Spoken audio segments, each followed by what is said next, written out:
The True Friend.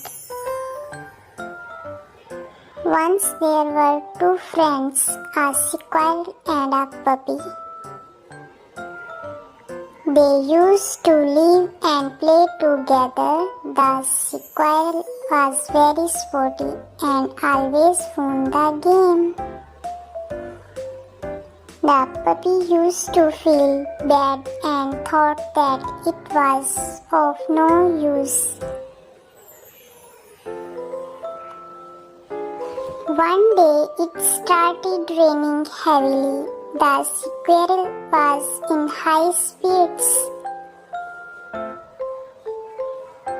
He started doing antics but suddenly lost his balance and fell in the rainwater.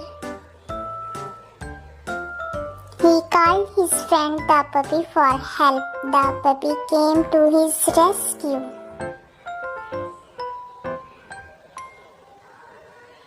The squirrel climbed on its back and reached a safe place. He thanked his friend for saving his life.